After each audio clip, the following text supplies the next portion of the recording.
So I'll share my screen. So this talk today won't be very heavy on mathematics, but it requires a bit of attention because there are a lot of things to cover. So are the slides visible? Yeah. Okay. So let's start. So the first is that I will assume that you have gone through the prerequisites and you know what cryptography is all about.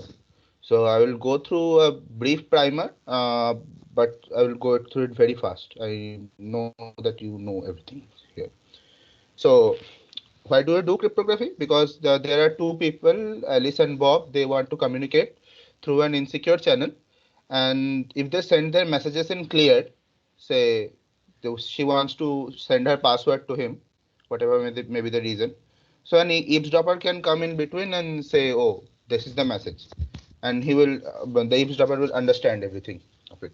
And we don't want that. So what we do instead, we define a key which is shared among these two parties, and it is secret, and nobody in the world knows about the key apart from these two guys, and they sort of use a encryption function which takes an input their message and the key and converts it to a cipher text which is illegible to any outside party. The uh, eve or the eavesdropper cannot understand what's in the message without knowing the key.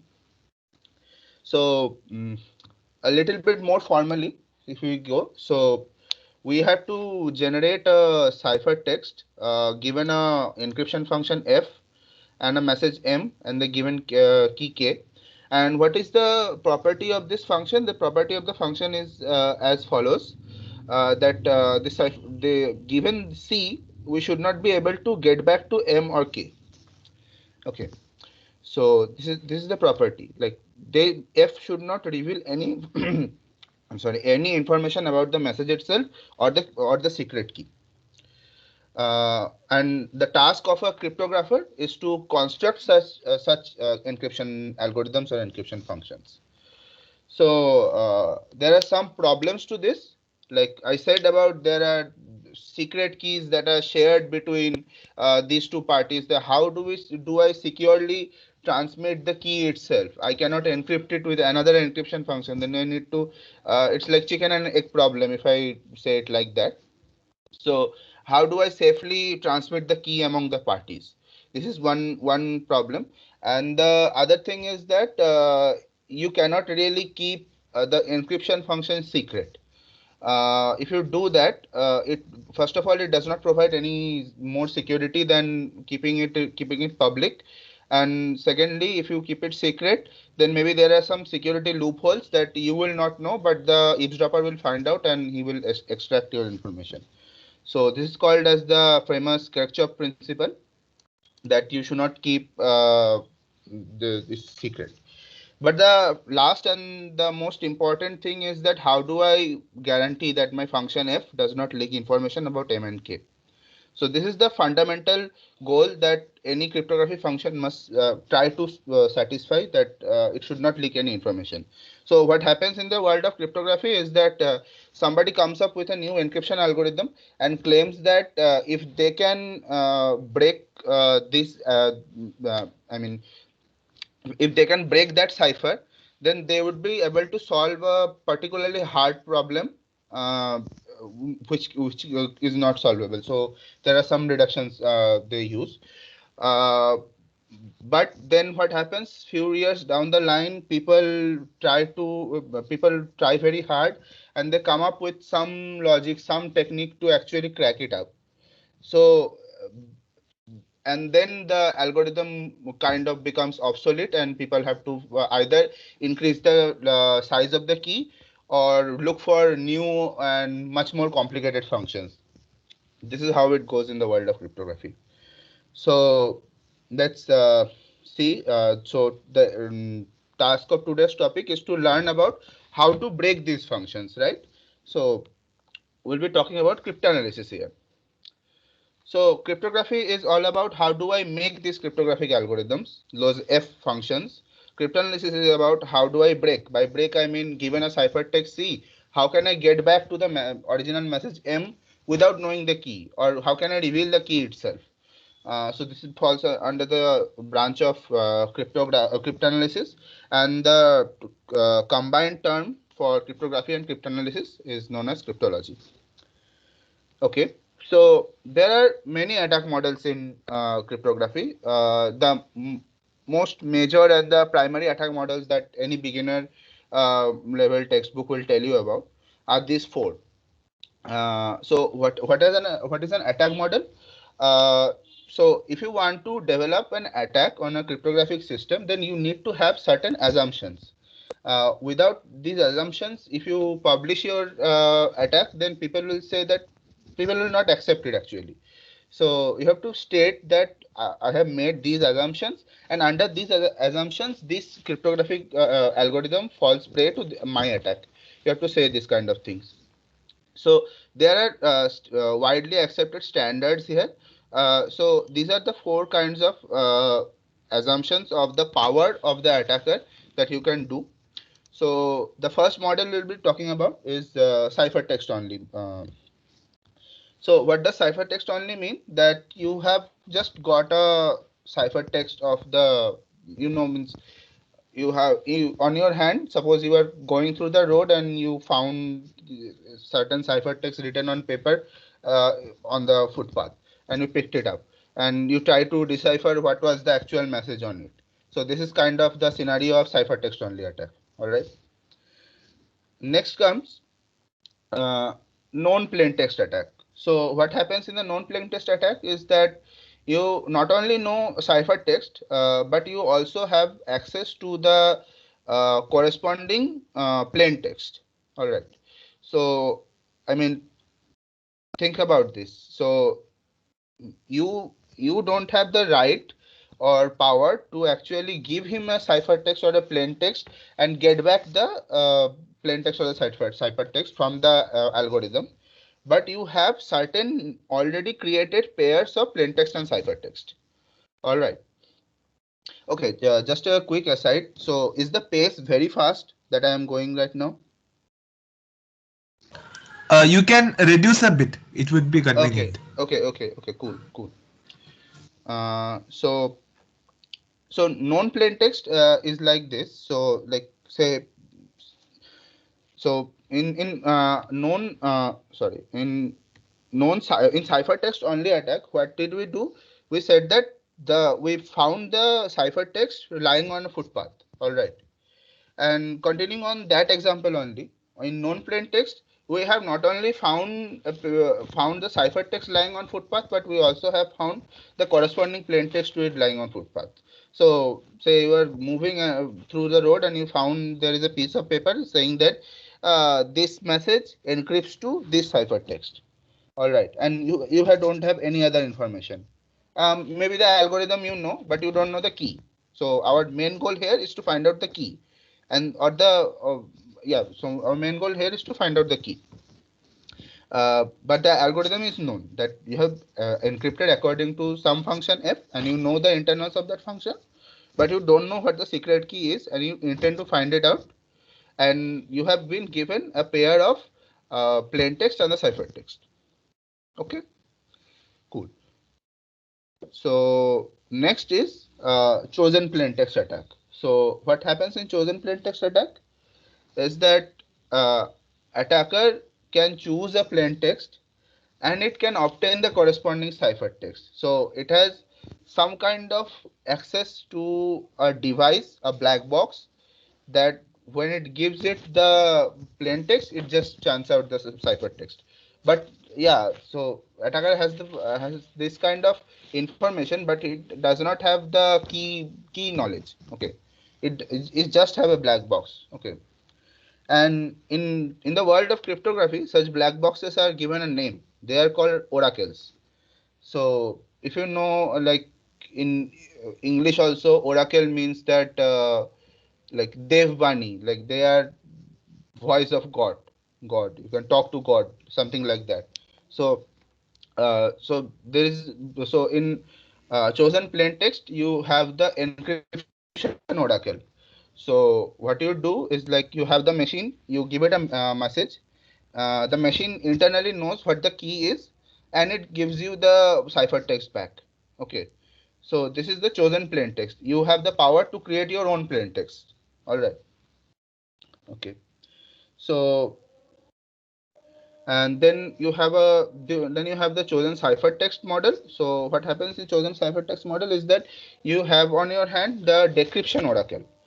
So what happens there is that you create your own instances of ciphertext, and then you give it to the decryption oracle, and the decryption oracle gives you back the corresponding plain text.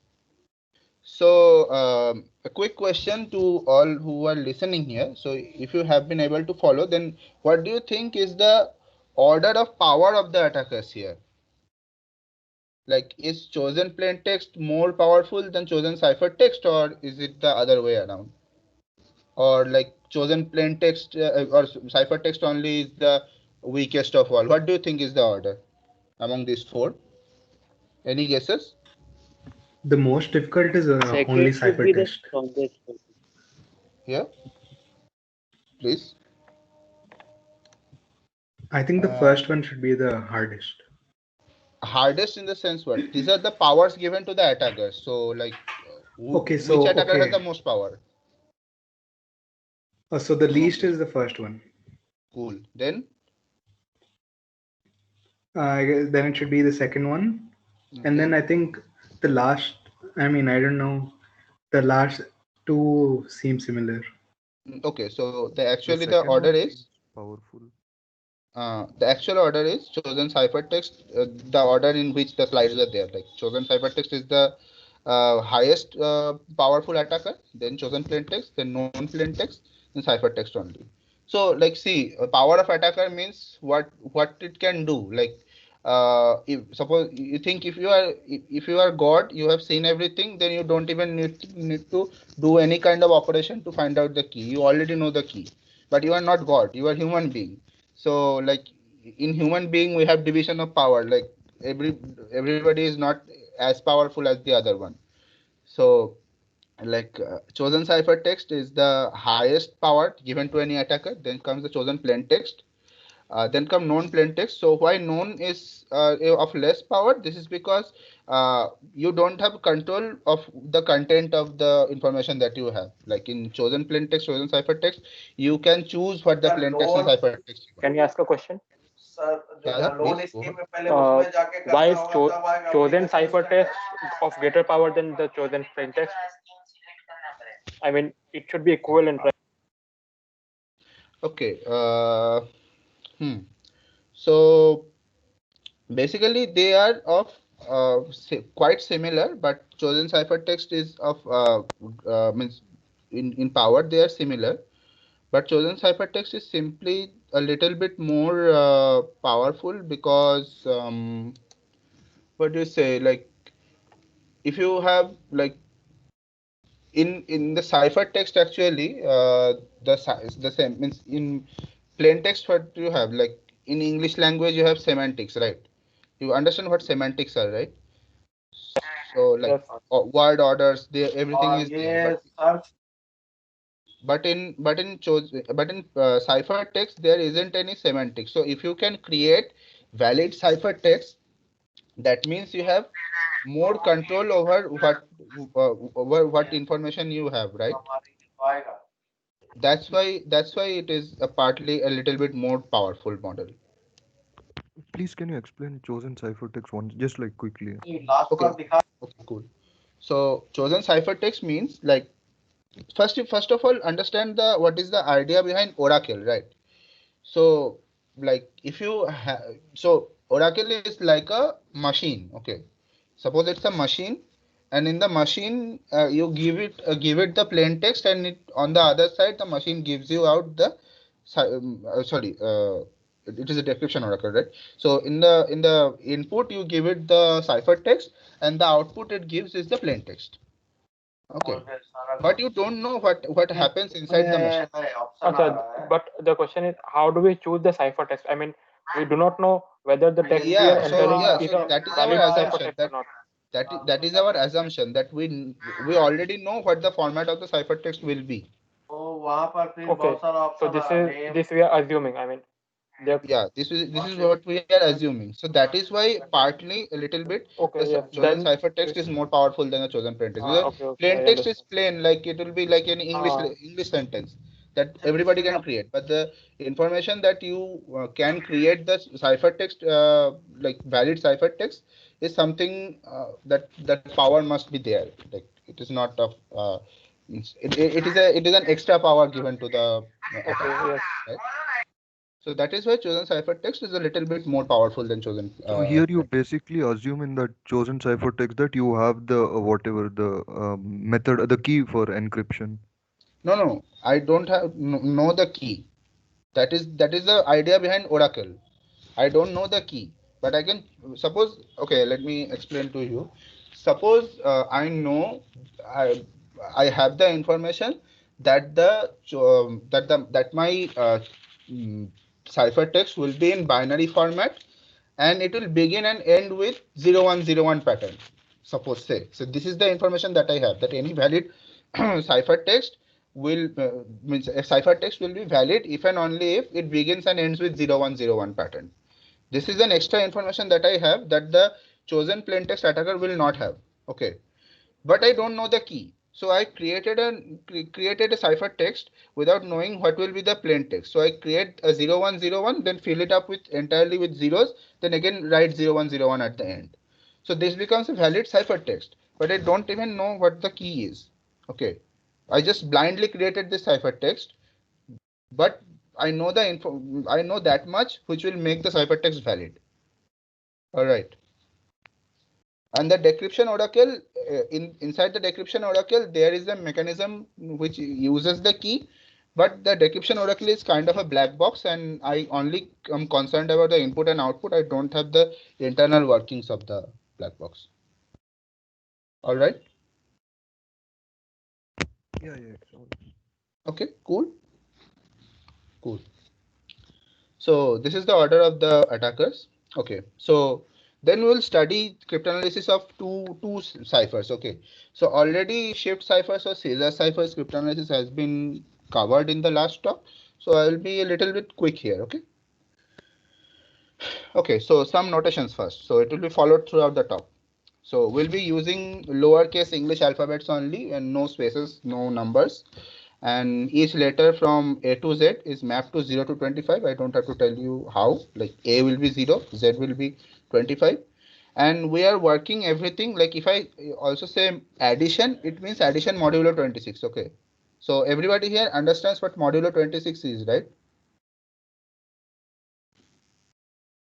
If Yes. you don't understand, then you can tell me.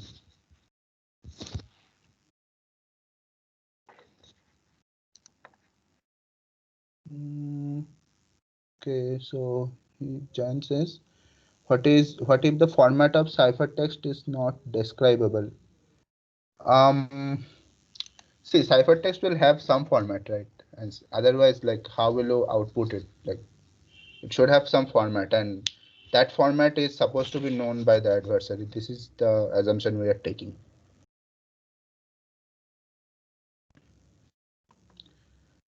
Okay. I mean, everybody understands Z26 or working modulo 26, right? Yes. Okay. Cool. So So what does a shift cipher do? You have a key K, which is an integer or a letter. We'll use them interchangeably. Okay. So if I say we are encrypting by C, that will mean that we are encrypting by actually the number 2. Okay.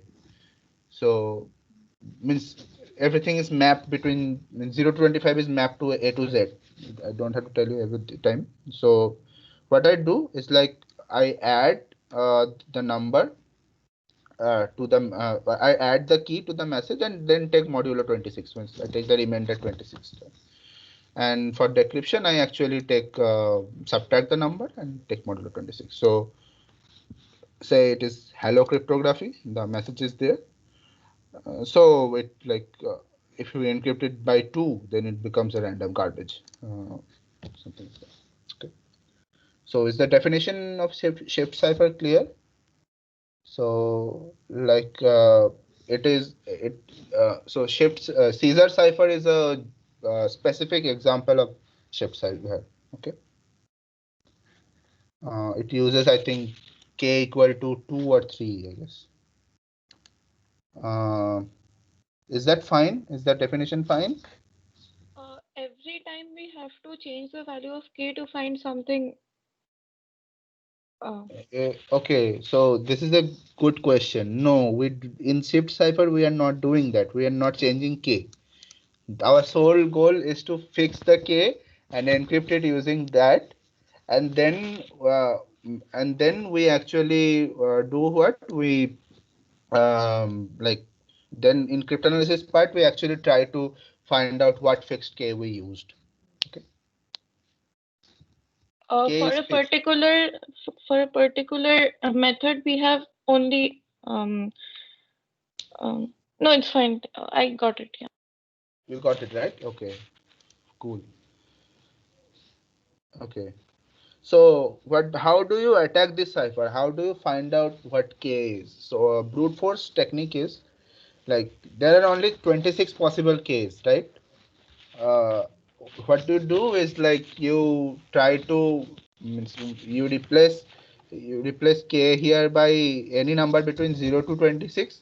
Try to decrypt it using that and see if the ciphertext makes any sense. Okay, and if it makes sense, partial sense even, then you are quite sure that okay, k is that value. So what's the problem with that? Problem with that is whether you can understand the meaning is completely subjective.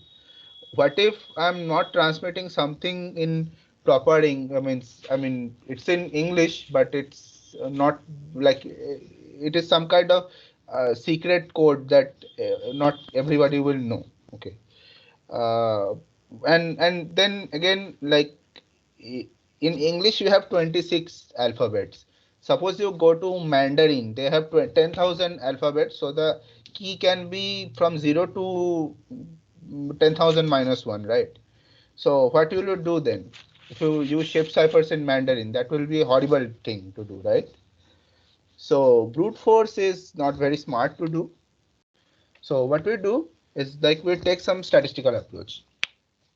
So if you assume that we are writing in proper English language, then actually you have certain statistics of letter frequency. Okay. So E occurs with highest probability, that is 0.12. Then you can see the frequencies here. I won't spend that much time. So this is the frequency graph that like happens in English language all the time. So tell me one thing. So in shift cipher, what do you think? Will this graph remain same? It will not remain same, right? But what will happen is that the probability values that are there will remain same, but the labels will change. Say E occurs with 0.12 probability. In the cipher text, E will not occur with 0.12 probability, but some other letter will occur. Suppose say T occurs with 0.12 probability. Okay. So But we also have that E can map to some two different values, right? E E can cannot also map map to F and E G. cannot in shift cipher actually E cannot map to two different values. How will it map? You tell me. K is Um, fixed, right? okay. Okay, fine. Fine. I'll come Yes, to yes. when it will Mhm. map to two different values. I will come to that in a moment. Okay. So it's very important to notice that what means if you use shift ciphers, then this curve will remain same. This histogram will remain same. Just the letters that constitute that will be shuffled a bit. Okay. So this is So our it will be a attack. cyclic shift. Yes, this will be a cyclic shift. Exactly. So this is what we plan to do is actually we try to find out the cyclic shift in the suppose we got some long cipher text. Okay, and we try to do the frequency analysis. Okay, you have some question?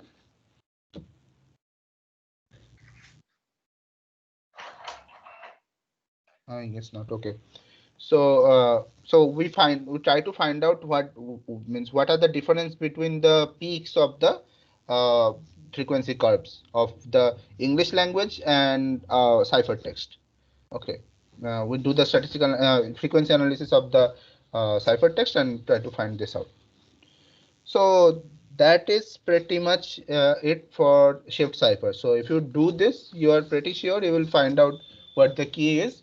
You may have to do some hit and try here and there to actually verify it. But yeah, it will work with some very high chance. Okay. Now we come to the main topic of today's discussion, that is Vinayada cipher. So I have around half an hour, so it will suffice. Okay, so do you have any question until this point?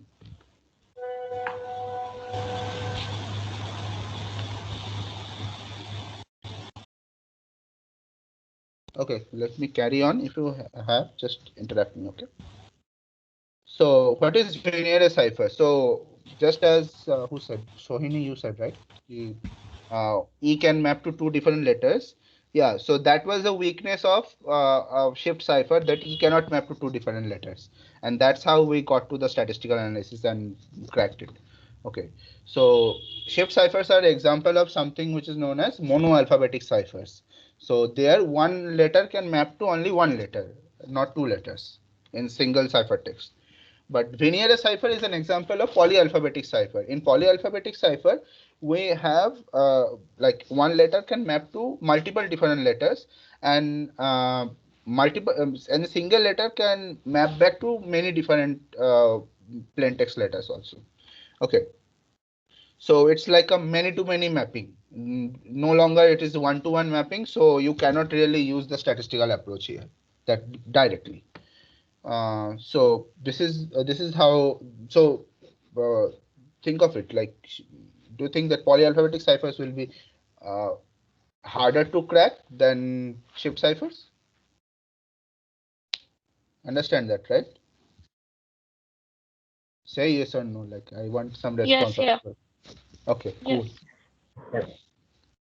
Cool. Yeah, just one small query. So, in this polyalphabetic cipher, uh, like if multiple stuff gets mapped to a single letter, then just forget about attacking. From the decryption point of view, how can you ensure that this A and that A, like suppose two letters got mapped to A, then how will you segregate between this A and that A?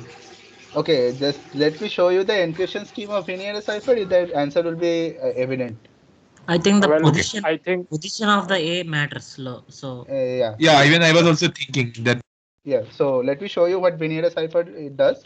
Then you'll understand how it works. Okay. Okay, cool. So what's the encryption scheme? So this text will mean nothing. It is written in improper English. So let me show you. So in Vinayada cipher, our key is not a single letter. Instead, it's a word. Okay, it's a multi-letter word. And say our plain text is what dedicated to the service of the nation, and our key is KGP. So what we do is like we repeat the key KGP multiple times so that it matches the length of the plain text. Okay, so we started repeating the key KGP, KGP, KGP, KGP, and last you see that we did not have to write the P. We can omit the last some letters from the last repetition to match the length. Okay, and then we actually add index by index. So we add D with K, we get N. We add E with G, we get K. We add D with P, we get S. I with K, we get S, and so on. All right. So how will we decrypt this thing now? If you have the key, how will you decrypt this? Interact with KGP, KGP, KGP. Cool, cool. Yeah. So see, you see this, right? So there are two S side by side, but the key the key letter that comes to it are different, P and K. So it maps back to two different letters, D and I. Isn't it wonderful, like how like a simple idea of a shift cipher, if you just generalize a little bit, it becomes this much difficult. Mm. Now you think, now it has a many to many mapping, and you can't even use the statistical method, let alone brute force. You cannot even brute force, because to brute force for this, you need to know the length of the key, and the length of the key can be anything between one letter to the to the size of the entire ciphertext.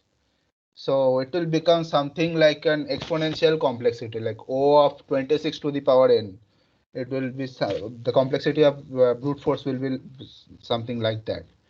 Okay, so you cannot even do that. So it's a wonderful technique. So so you see that the first D and the third D actually map to N and S different. Okay, and the D and I, although they are different letters, they map to the same letter. So what happens is that if you use a good key, and the ciphertext is long enough, then if you do the frequency analysis, uh, the, the probability of occurrence of each letter becomes like uniform. It forms a uniform distribution. So it will become some around 1 by 26. That probability distribution will just vanish. That's a very sweet technique. So actually, for many years, Viennese cipher was unbreakable. Okay, people thought that you cannot really do anything with it, and then came this guy called Kaczynski, and he proposed something. So it's a heuristic approach. Okay, what it does is that it outputs some possible length that the key can get. Okay, so notice one thing, just think about it. So I should have put some graphics here, but okay, I'm a lazy person. Uh, so think about it. So suppose the key length is say 3. Okay. Then suppose suppose there is an A in the first position, and there is an A in the fourth position, and the key length is 3. So do you understand that those two A's will map to the same character? Yes. Yeah. Okay, so you understand that, right? So this is a very important observation. So if you have certain repeating patterns in the ciphertext, these can mean like there is a high chance that those patterns are not there just by chance, like by matter of fact, like these are there by there is a high chance that these are not these are actually the different distance between those two patterns in the ciphertext is actually the multiple of the length of the key. Do you realize that? Yeah. Yep. So it's a periodic kind of phenomena. The period length is the length of the key itself. So a pattern repeats. So what Kaczynski test does is like it madly searches for some repeating patterns in the ciphertext. Okay, and if it finds a repeating pattern, then it notes down the distances between them. Let's call them delta I. Okay. So what we clearly know is that that key length will actually divide delta I. Okay, and we then it is natural to get some different delta i's. Okay, many different delta i's. Then which one will you pick? So what Kaczynski test does is it takes the GCD of those delta i's. So if the key length divides all the delta i's, then it must also divide their GCD. Okay. So here there is a abuse of notation here. GCD of delta I means that GCD of the set of all deltas. Okay. So there is a catch here, like it may happen that the repetitions of pattern just happen just by chance. It was not something like that. So say like if you go back, say this suppose our pattern we selected was S. Okay, just S, nothing else. So you see that this S and this S repeated, but can we say that the distance between them is 1? So can we say that the key length is 1? No, right? So these two repetitions happened just there, was there just by chance. Okay, not by design. Uh, so there are high chances that you will face false positives. So you must get rid of false positives. And how will you get rid of false positives? One way is to look for bigger patterns. Okay, like say 5-letter patterns or 6-letter patterns. If you do that, so the with high probability you can say that those two patterns are not there just by chance. They are actually there because they occur by distances which are multiple of the key length. Fine with Kaspersky test? I want to hear some yeses. But Otherwise, that I depends on the But number this- of repeated words, right? Like if we're looking for a bigger pattern, Mhm. and we're assuming that they mean the same word, Okay. like there's a chance that they're still not the same word, right? Now the chance that it's the same letter is higher than the chance that it's the same phrase. Yeah, When but the chance that that a single letter pattern will be a false positive is also higher. Right. So there is a trade-off. So you can say you can try 3-letter patterns. You know that in English language there are many 3-letter patterns that repeat very often, like the. Right. Right. So these things repeat very often. So you may want to see. And the thing is that if you see that 4 or 5-letter patterns are repeating, okay, then they will not repeat in that many number, and it will become very obvious that okay, so these are the words that means like it repeated only said twice or thrice. You'll understand that okay, so this word is like this is certainly a word because and it is an unusual word. That is why it repeated twice. Like suppose say we are doing suppose a newspaper article is being encrypted by Viennetta cipher, and uh, and the word say politics is being repeated. It can repeat like multiple times. Okay, so that will become very obvious to you. That will means it will strike to you like when you see the hypertext, it will be very obvious that okay, so this is the word that repeats. That means it should be some good English word that is fit in the context. Okay. Yes. Makes sense. Okay. Cool. So this is so this is a heuristic actually. This does not guarantee that whatever you output, the value of m is actually going to be a correct key length. Okay, it's one of the probable key lengths.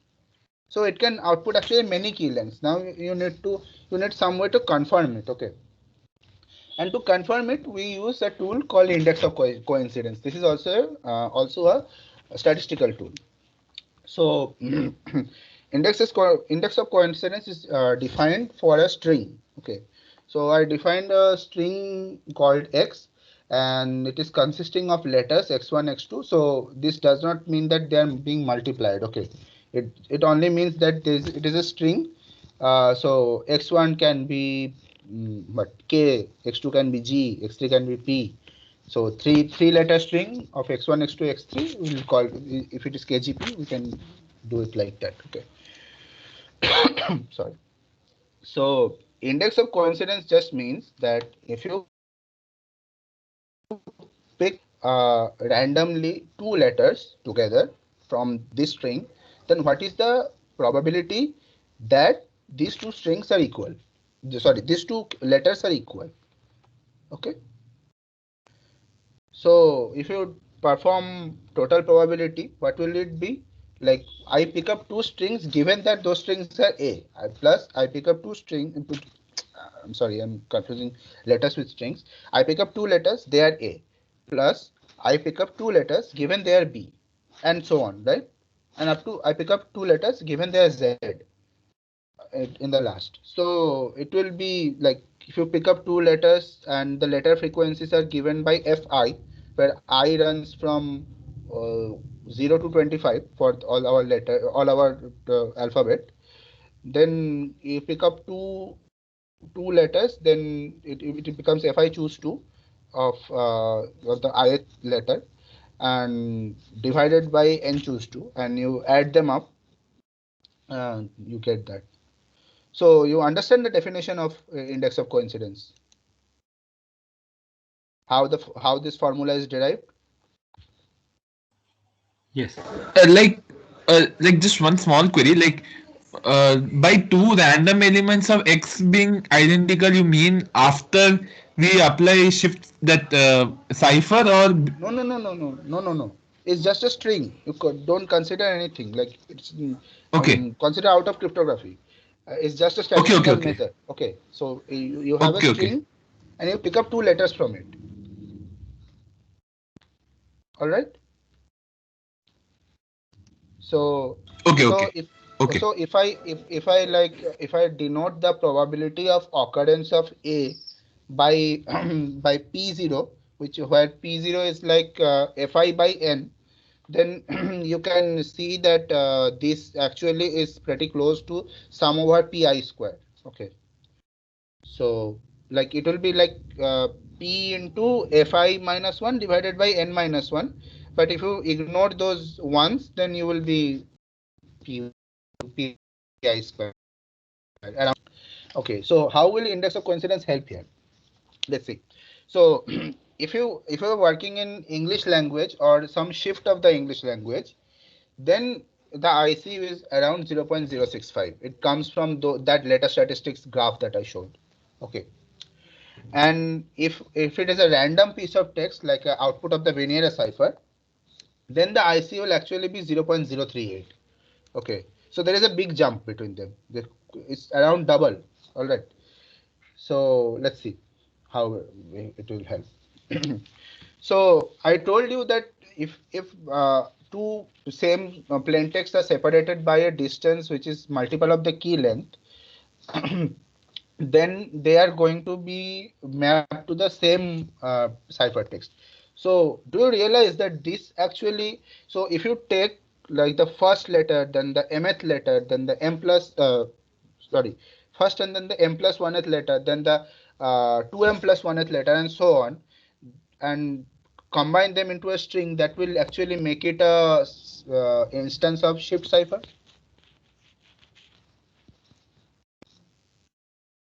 Because they are being encrypted by the same letter.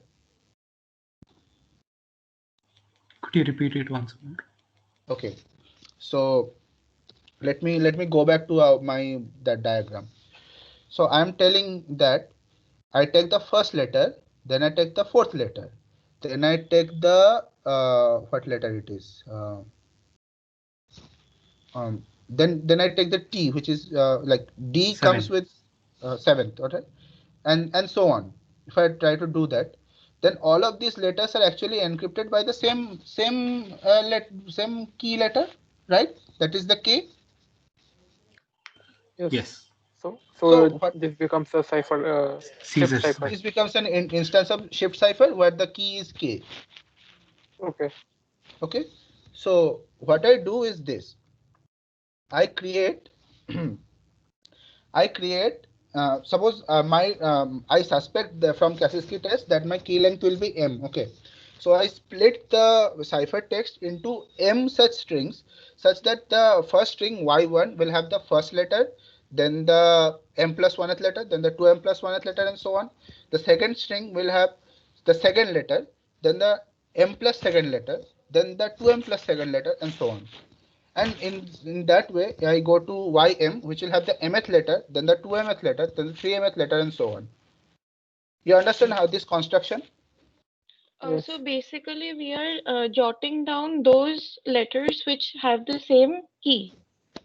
Right. Which could Right. have the same key. Exactly. Why So could have? Why could I mean, yeah. should So have? the integer m is our suspect integer. Okay, we don't exactly know the key length is m. We are suspecting that the key length is m. Okay. Okay, cool. So so so this is the interesting thing here. So you see that this y1 is actually an instance of shift cipher, y2 is a separate instance with separate key of another shift cipher, and ym is also a separate key of shift cipher. You understand that, right? Yes. Okay, so if these are instances of shift cipher, what is the index of coincidence of y1 is going to be? Same as the English alphabet. 0 point Exactly. something. It will be 0.065. And if I made a mistake, if integer m is not actually the key length, what is it? What are most of these yi's going to be? The index of coincidence? Much Approximately random 0. Random texts. It will be random text, so it will be 0.038. Exactly. So good. So this is the idea behind using index of coincidence. Okay. So that is what I have written here. So if you suspect some key lengths, then you can do a quick check using index of coincidence. Okay. So then you can. Okay. I have a question. Why can't we just apply the statistical method of shift cipher over those individual? I mean, to check whether they are of English alphabet or not. I mean, we can do that, right? We'll do that. Means you were telling that to exactly find what the key is, right? No. What I am asking is that we have found a suspect M. Okay, and then we suspect that our the text we have now generated, these are most probably shift cipher. Okay, so now we can do the probability analysis as we did in the shift cipher and see if they match with the English alphabet and so actually good question. That is what we are doing. Index of coincidence is just a aggregating number. Like instead of giving me an entire probability distribution, you are giving me a number to compare. Okay, so that is fast to compare, right? Rather than looking at two graphs, we are looking at two numbers. Okay. Okay. Cool. So okay. So now you understand that using this I can get a fix on the key length. Okay. So when I fix the key length, now what is my next job? My next job is to find what the key actually is. So our next technique is called mutual index of coincidence, and that will help me to like it will not help me to find out the actual key, but it will help me find out what are the relative differences. Like say suppose I get a fix that my key is actually of length 3, then I can using this technique I can safely say that the second letter is 3 ahead of the first letter, and maybe the third letter is 5 ahead of the first letter. You understand how it works, right? Suppose it is A, then if it is, then I will get the information that if the first letter is A, then the second letter will be T. If the first letter is B, then the second letter will be E. Some information like that we'll get.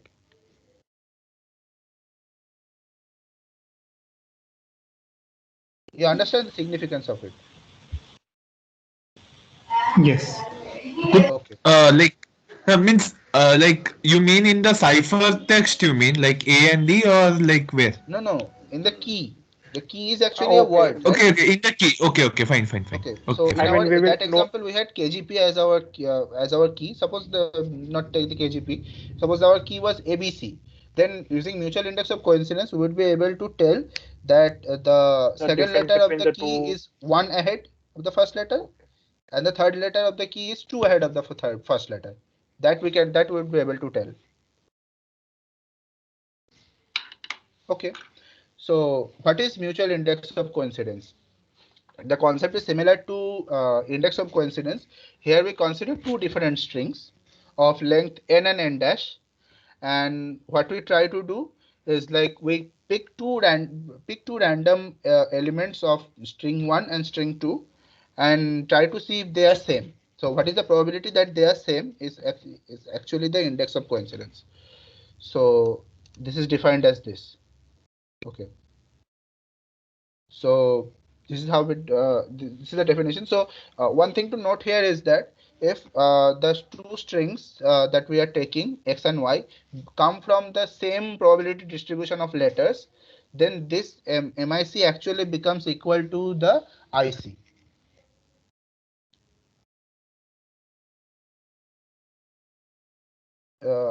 Is there any confusion in understanding this statement, because it is very important here? That MIC will be equivalent to the IC of any one of the strings if the strings come from the same probability distribution.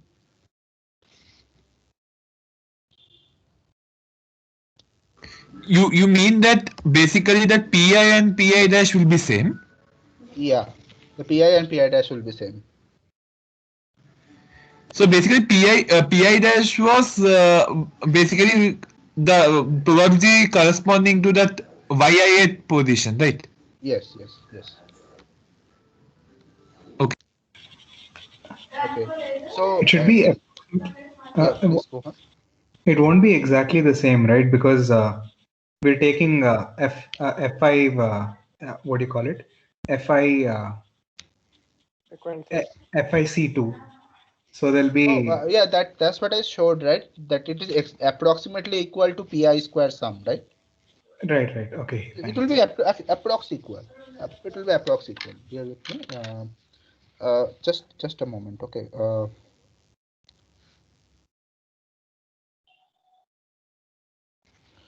Okay. So okay. So I actually am running out of time. I have another task to do. So I'll just go over it quickly. So this will become pi. So if they're of same probability distribution, then they are of pi. Then there will be sum over pi squared, and hence, and so if they come from the same probability distribution, then you, in case of English language, the MIC will also be around 0.065. Okay, cool.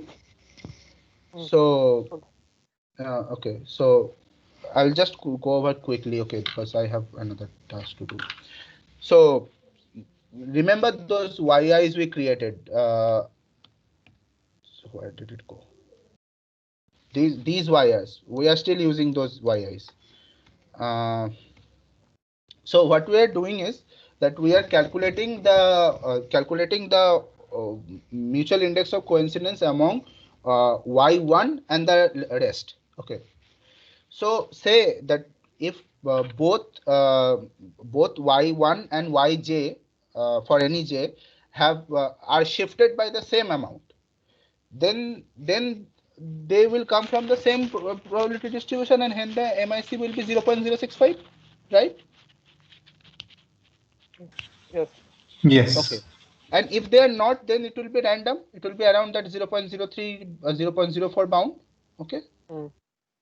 Okay. So this is funny, because then we can just take the first like take y1 and shift it by some letter between 0 and 25, and then keep on calculating the MICs. And if they are not 0.065 right now, then after some shift it will get around 0.065. Why? Because if you keep on shifting, then after some shift, it will be like it is shifted by the same letter, and hence they are the same. You understand why that is happening?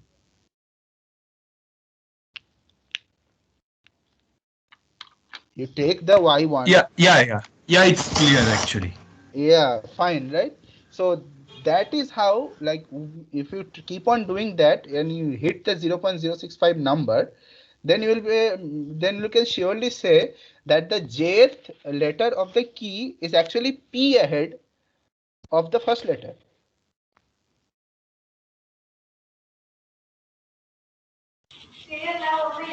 Yes. Okay. So that is all. So now we are done. We have said the relative differences between the letters. We know the key length, and what is actually left is to find out what the actual key is.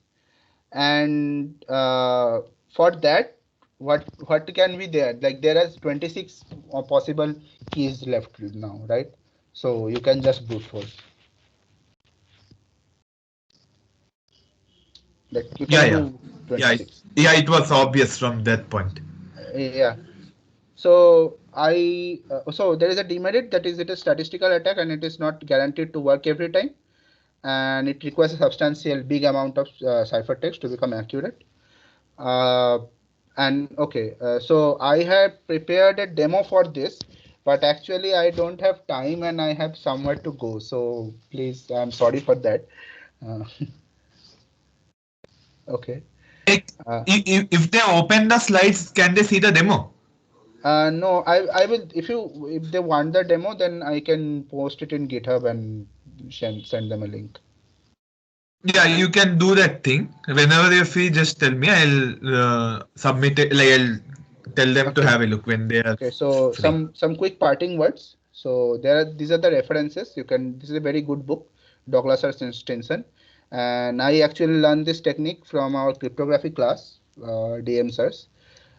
You can also take this course. This is also available in NPTEL, and you can read some things like there is a beautiful technique, like it's a Claude Shannon's uh, PhD thesis known as Shannon's theory of entropy. You can read what is unicity distance, and in the beginning I told that how can you safely share the key with each other. So there is a technique known as Diffie-Hellman key exchange. You can also read up on that, and that's it. The slide deck is available on my website. Okay, that's all. Yeah, thanks.